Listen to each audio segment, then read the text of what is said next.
Fora da África, o Brasil é o país que tem o maior contingente de população que se autodeclara afrodescendente. Pois bem, essa espiritualidade de matriz africana, ela é primordial para a preservação da memória da população. Porque a espiritualidade não está desligada da vida material das pessoas, né? Então, preservar essa espiritualidade é um patrimônio da cultura imaterial afro-brasileira. Então, devemos, de todas as formas, trabalhar para que essa prática, esse ritual, não se disperse, sobretudo nesses momentos de ataques veementes de determinadas práticas religiosas cristãs contra a espiritualidade de matriz africana. Que a questão das religiões africanas, ela representa a questão da imaterialidade, na verdade. Pensa assim que é diferente de outras religiões, que no caso mais baseada na questão da oralidade, então ela significa que é uma afirmação da comunidade negra também, né? Ela parte do pressuposto de aglutinação da comunidade. Então, pensar a religião de matriz africana não é só a religião, e sim como um centro de organização da comunidade negra. É um centro de organização, de resistência, de pensar que a gente, quando o negro veio da África para o Brasil, ele teve que ser reinventado. Como é que isso vai se reinventar? Um desses aspectos é a questão da religiosidade. Então ela vai ser reinventada de uma forma de resistência. Então pensar a questão da religiosidade africana, ou a religião africana, é pensar resistência. É pensar em como que a comunidade negra vai se reorganizar com os seus princípios africanos, com os seus ideais civilizatórios, com os seus ideais, cosmovisão de sociedade, de mundo, não é verdade? É pensar em como vai se reorganizar. Então, a cultura de matriz africana, a religião de matriz africana, ela é um eixo aglutinador, né? Um eixo aglutinador que organiza a comunidade, que vai dar passo para o segundo passo, depois que é o setor da sociedade, uma sociedade de classe. Uma sociedade de classe. Então, primeiro aglutina religiosamente as irmandades, né? Nas irmandades também, e depois Umbanda, Candomblé, Batuque, nessas religiões todas que são religiões africanas. A presença da população de origem africana na Foz do Itajaí não é muito diferente das outras regiões do Brasil. Lembrando, né, o Antonil, que o escravizado era mãos e os pés dos senhores, não só senhores de engenho. Dentro mais aqui em Itajaí nós não tivemos latifúndio da cana-de-açúcar, nem do café, nem a mineração. Então aqui praticamente não existiu o trabalho escravizado africano? Não. Existiu, como em toda a Santa Catarina. Durante algum tempo, uma certa historiografia dizia que a escravidão nos 3 estados do sul teria sido insignificante, né? Doméstica, porque não tivemos a monocultura da cana-de-açúcar, nem dos cafezais, nem a mineração. Então essa história de escravidão é mais para o sudeste, para o norte, nordeste. O sul não, o sul é a Europa incrustada no Brasil. Na verdade, isso é uma falácia. A própria historiografia da escravidão, após os anos 80, já aponta para isso. E o próprio Saint-Hilaire, que era um naturalista francês, quando esteve aqui em Santa Catarina, ele registrou o seguinte: na província de Santa Catarina, até um imigrante pobre tem a necessidade de ter um escravo que à noite lhe lava os pés. Quer dizer o seguinte, todo o trabalho manual era coisa de preto, era coisa de escravizado. Então Itajaí teve, para a população da época, uma escravidão razoável, uma escravidão digna de ser estudada, né? Não só pelo volume de escravizados, mas pelo que eles produziram. Não se esqueçam que a armação do Itapocorói, né? Hoje a região de Penha, era um local da pesca de baleia. E quem fazia o trabalho pesado da pesca da baleia eram os escravizados. Só lembrando, por exemplo, a presença do Simeão, que foi o que construiu a que nós chamamos a Igrejinha Velha, a Imaculada Conceição, que durante muito tempo a figura desse senhor esteve escondida. Foi justamente com o movimento negro de Itajaí que veio a visibilidade do Simeão como o construtor da Igreja Imaculada Conceição. E aqui eu quero até fazer uma sugestão. Não existe nessa cultura material, nessa igreja, nesse prédio, nenhuma referência dizendo quem foi o construtor. Então a Igreja Imaculada Conceição é um lugar de memória da população negra, embora não tenha registro dizendo isso. Então uma sugestão é que possa, né, se colocar uma placa dizendo quem foi o Simeão e que ele foi o construtor da primeira Igreja da Imaculada Conceição, na época que Itajaí era curato. Não dá de pensar em Itajaí, né, sem a questão do negro. Se a gente vê que a cidade foi construída com o sangue e suor do negro, né? Pensar que, por exemplo, né, Bento, quem levou o Dr. Ré Blumenau em Blumenau foi o tio Silvério, o negrão velho, né? Tu imagina só levar do Rio Itajaí-Açu, remo, né, até Blumenau, para fazer a cidade de Blumenau. Então isso na historiografia não conta isso, né? A gente ouve isso no oral, ouve isso aqui e ali, né? Mas quem fundou Blumenau, então, não foi somente o Dr. Blumenau, né? Foi o tio Silvério, negrão aqui de Itajaí. Eu não consigo pensar a história de Itajaí sem pensar no Clube Náutico Cruz de Souza, né? Clube Náutico Cruz de Souza, em 1919. Eu não consigo pensar Itajaí, da questão afro, sem pensar no Sebastião Lucas. Então, movimentos de resistência, movimentos de ressignificação, né? Então, que em 1919, no mês se funda o Marcílio, no mês seguinte se funda o Barroso, e no outro mês se funda o Cruz de Souza. E é interessante porque o Cruz de Souza é fundado só por conta que os negros não podiam participar de outros clubes. Então eles são obrigados a fundar o Clube da Cruz de Souza. Em 1921, o Cruz de Souza ele vai em Florianópolis participar de uma taça para todos. Taça para todos. E essa taça para todos, tem o do Martinelli, tem o Marcelo Dias, tem o Barroso. Então todos os clubes de regata de Santa Catarina vão para Florianópolis, vão disputar. E Tainá, quem é que vence a disputa? Quem é que vence? O Cruz de Souza. Só que o Cruz de Souza não pode pegar a taça, porque ele não está devidamente organizado, reconhecido. Então só vai poder pegar esse caneco, a taça, em 1923.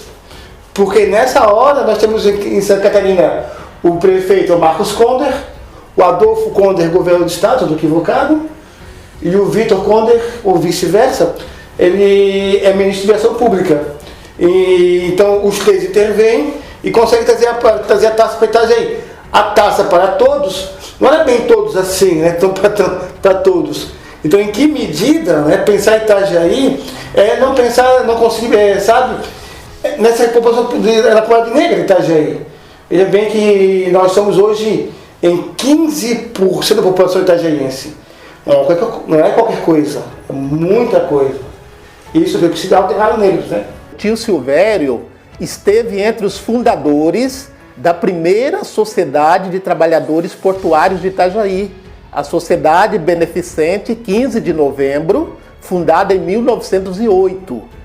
Então, Itajaí, como as demais cidades portuárias do Brasil, o trabalho portuário era trabalho também tido como trabalho de pessoas desqualificadas.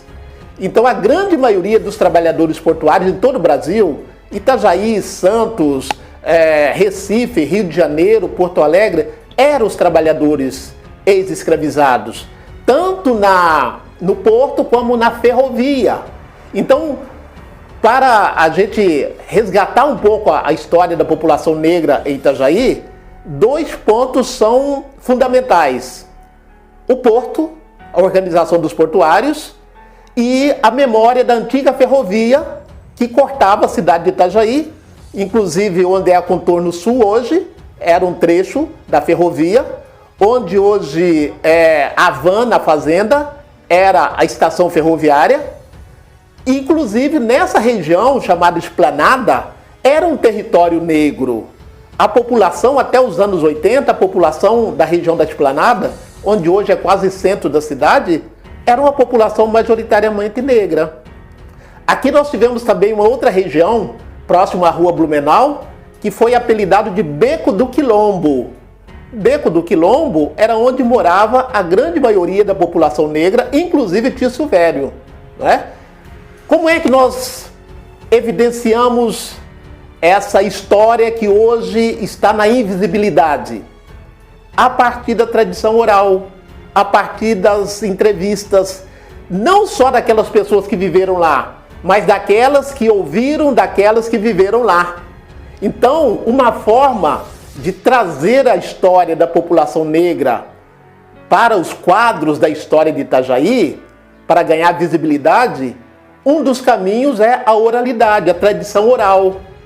Nós tivemos a grata satisfação de recolhermos alguns depoimentos do projeto do programa Memória dos Bairros. Depois nós podemos apontar alguns registros que foram transformados em livros, inclusive com a participação do professor Moacir e a minha participação, no livro que eu vejo que é imprescindível para conhecermos a população negra em Itajaí. Negros em Itajaí, mais de 150 anos de história. Ali nós temos vários registros, vários ensaios, falando da festa de Nossa Senhora do Rosário, da organização dos trabalhadores, do Clube Náutico Cruz e Souza, do Beco do Quilombo, né, e de outras regiões. Então nós sentimos a necessidade de fundar lugares de memória em Itajaí, como existe em algumas outras cidades. O que é lugar de memória? São pontos onde viveram populações negras, e aqui a gente pode também ampliar para a questão da população indígena, né? E que nesses locais deveria ser colocado referências. Por exemplo, onde foi a sede do Clube Náutico Cruz e Souza? Onde foi o Beco do Quilombo? E algumas ruas de Itajaí também, que foram homenagens a expoentes da população negra. Então, alguns já mudaram de nome, mas a sugestão é que, abaixo do atual nome da rua, né, coloca-se um indicativo: antiga rua tal, antigo Beco do Quilombo. Porque eu estou mencionando o Beco do Quilombo, mas o nome da rua não tem nenhuma relação ao Beco do Quilombo. Não é? Então, eu penso que para manutenção da memória, né, da população negra, recuperar, não necessariamente tirar os atuais nomes que estão lá, mas acrescentar que antes desse nome, né, era um outro nome, muitas vezes de personagens desconhecidos, e a grande maioria deles pessoas comuns, pessoas simples, afrodescendentes. Voltando a pensar aí o Sebastião Lucas, pensando na questão do Cruz de Souza, pensar que uma das características do Cruz de Souza é a organização de mulheres. Então o Cruz de Souza se organizou da seguinte forma, né? Eram homens de portuários, e trabalhavam diuturnamente, e as mulheres que organizavam. Então as mulheres participavam da organização. O único membro da direção que não era mulher era o Rafael, o seu Rafael, que era o orador do grupo, né? Mas enfim, a organização social deles é diferente representa muito a questão do negro no Brasil, que é a questão da mulher, da mãe de santo, né? Enfim, da organização social de forma diferente. Pensar nessa questão do negro de Itajaí é pensar na questão do porto, é pensar na organização da cidade de Itajaí como um todo, em que medida essas pessoas estão representadas hoje no espectro da sociedade, que medida essas pessoas hoje estão representadas no Plano Municipal de Educação, em que medida estão representadas hoje no acervo do Museu da Fundação General Bento Lins, em que medida hoje tem espaço na historiografia itajaiense, catarinense, brasileira. Então, pensar no negro de Itajaí é pensar em dar visibilidade a milhares de pessoas, de homens e mulheres, que ajudaram a construir essa cidade, que ajudaram a pensar esse Brasil. Né? Então, pensar enquanto patrimônio imaterial da contribuição desse povo que está na invisibilidade. Então, quando a gente passa a pensar esse povo, deixar de ser não só um objeto, né? Não só mas uma pessoa que vive, que pensa, que sangra, que chora e que ri. Como a gente fala sempre, que Itajaí não tem negro. Desce o carnaval, onde está essa negrada de Itajaí, né? Então, assim, a gente percebe que o negro povoou a cidade, o negro povoou a periferia da cidade, o negro ele ajudou com essa cidade. E não é visto, não é visibilidade, não tem visibilidade, não é visto. Então, em que medida pensar em elementos que deem visibilidade para essa população, para essa comunidade, que é de milhares de pessoas, não é meia dúzia, né? Meia dúzia. Então, o professor Moacir nomeou a presença das mulheres negras em Itajaí, e aqui eu gostaria de lembrar Odair Rosa da Silva, Tia Loca. Quem foi Tia Loca? Foi uma das mulheres que organizaram o Carnaval de Itajaí, foi uma das mulheres fundadoras do movimento negro de Itajaí, hoje Núcleo Afro.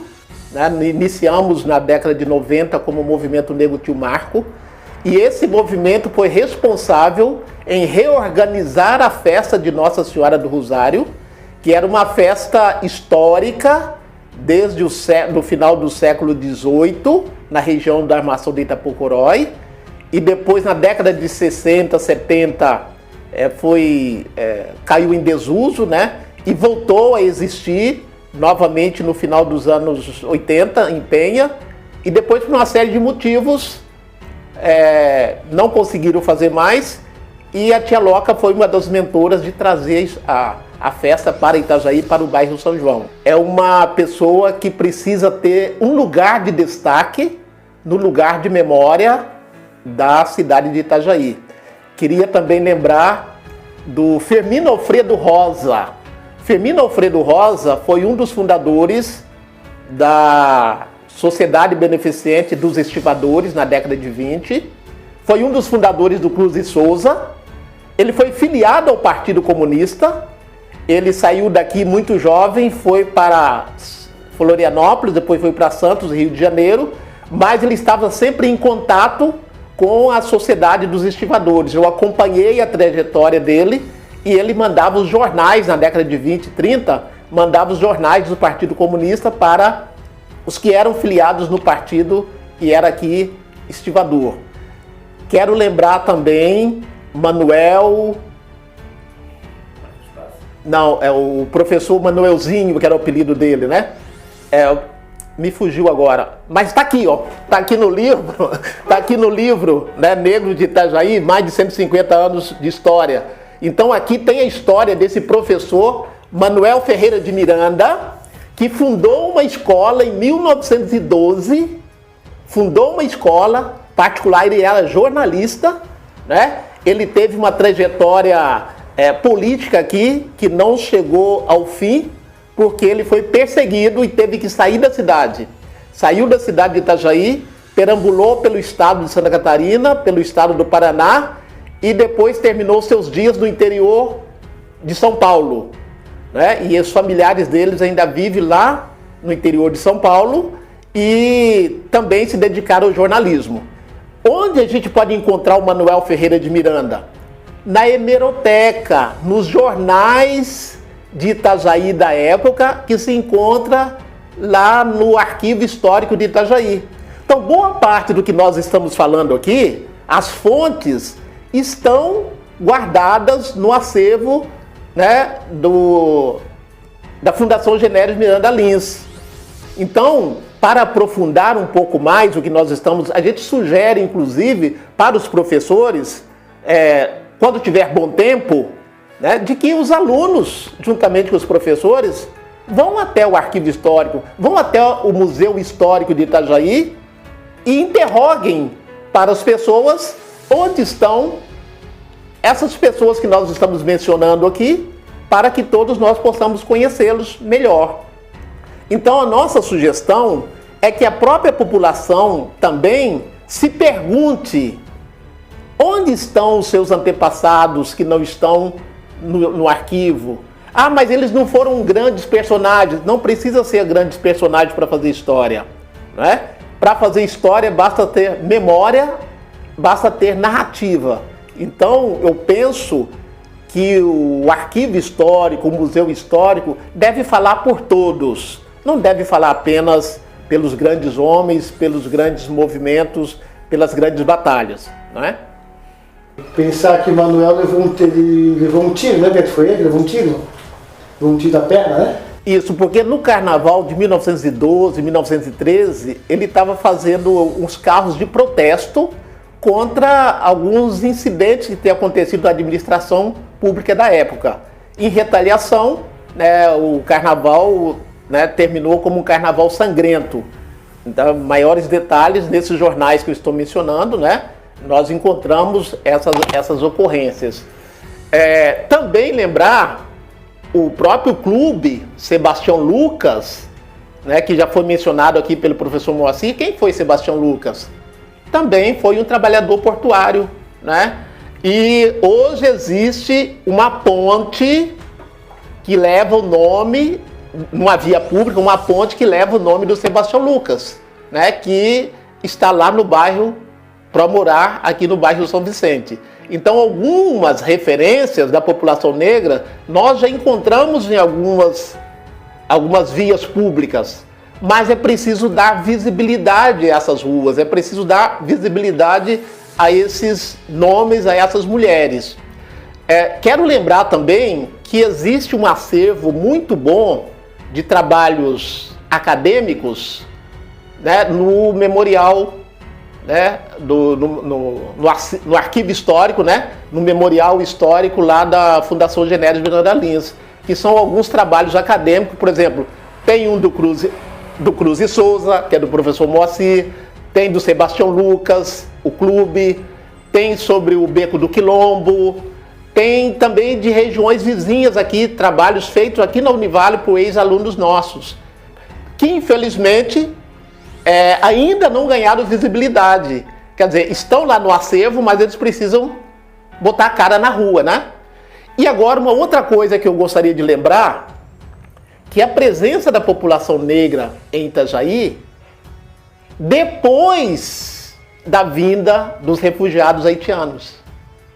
Então, os haitianos que estão aqui no Brasil, muitos já têm filhos aqui, e muitos deles estão estabelecidos aqui com micro e pequenas empresas. E muitas vezes eles são reconhecidos apenas como garis, como trabalhadores braçais. Alguns deles são professores. Alguns deles vieram com título superior. Então a presença negra em Itajaí, né, ampliou bastante com a chegada desses haitianos que vieram na condição de refugiado. Vejam vocês, os africanos no século XVIII, XIX, XVII foram trazidos na condição de escravizados. E os haitianos chegam aqui no século XX e XXI na condição de refugiados. Os dois grupos chegaram em condições diferentes das condições dos imigrantes europeus. Por isso, esses dois grupos precisam de políticas específicas, políticas de amparo, políticas de inserção social.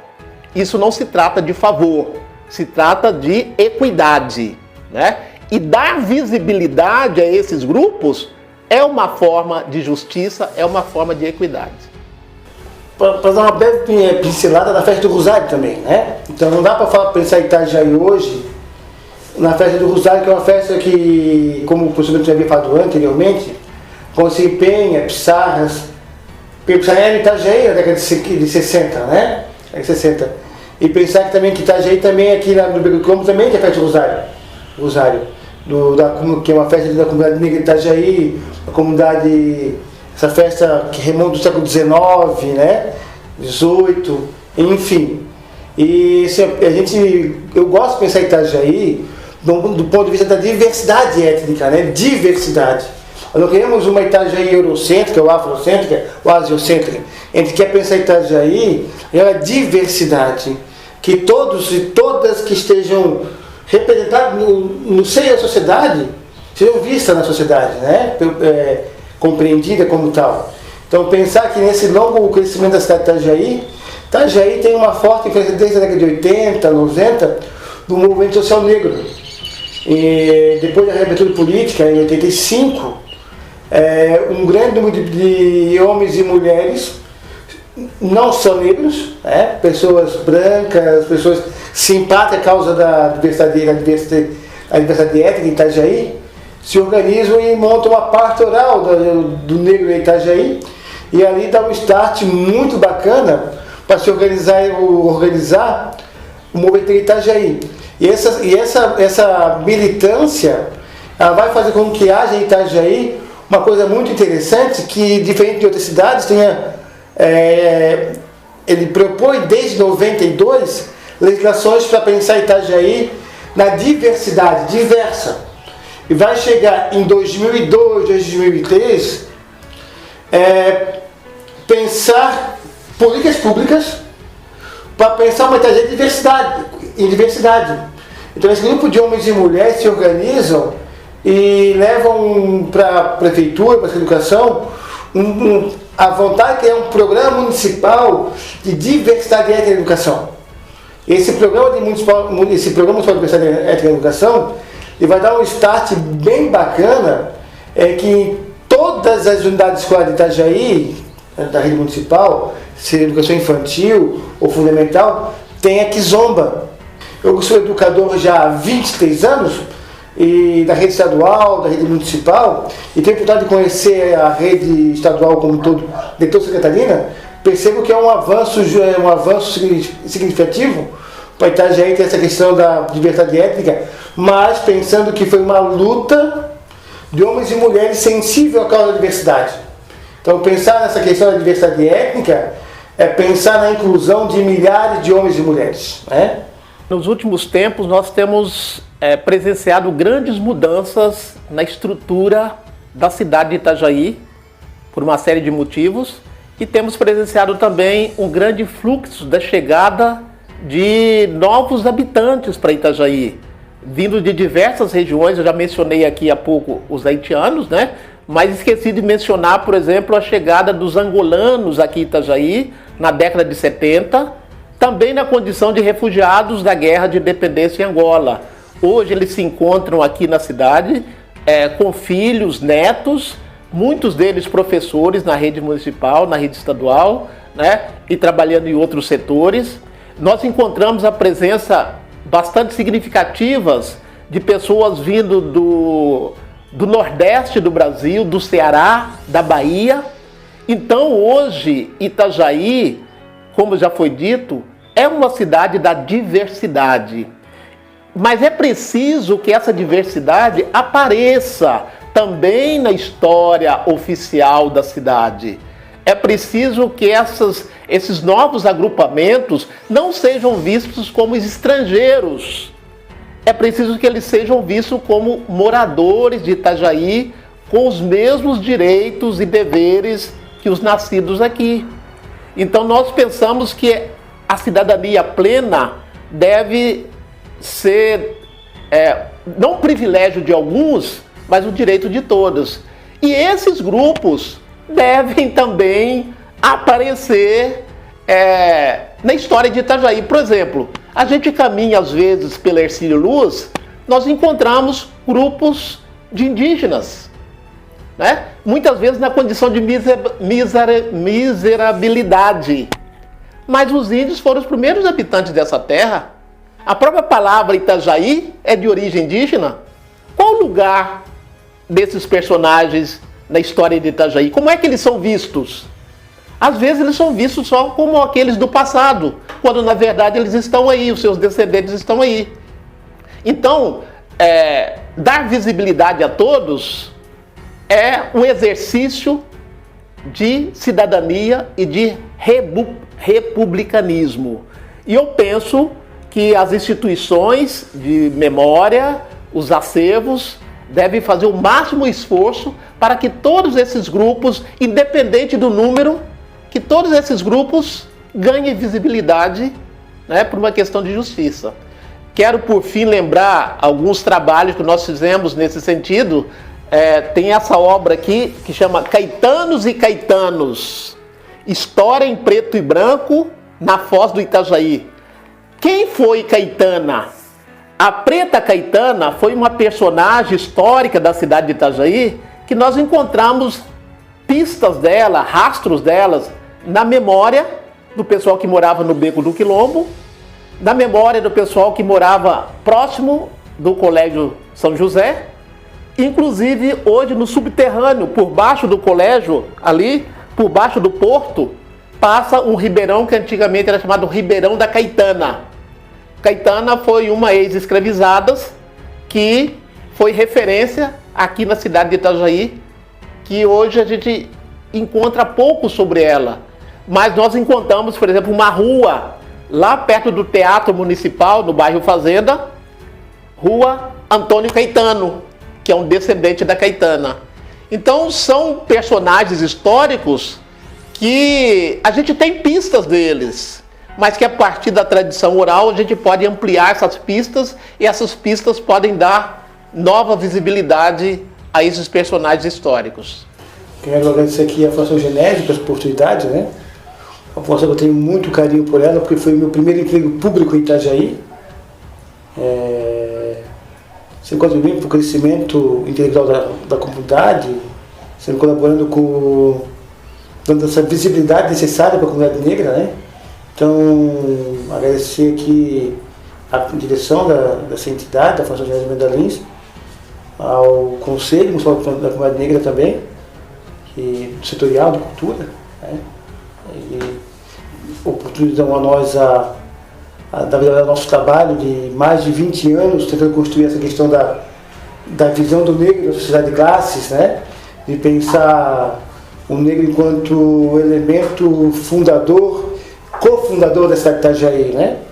Então, que volto a dizer para vocês, nosso desejo é pensar uma Itajaí na diversidade, pensar uma Itajaí que todos e todas estejam representados, né? Que todas tenham o seu nome escrito no panteão da história, né?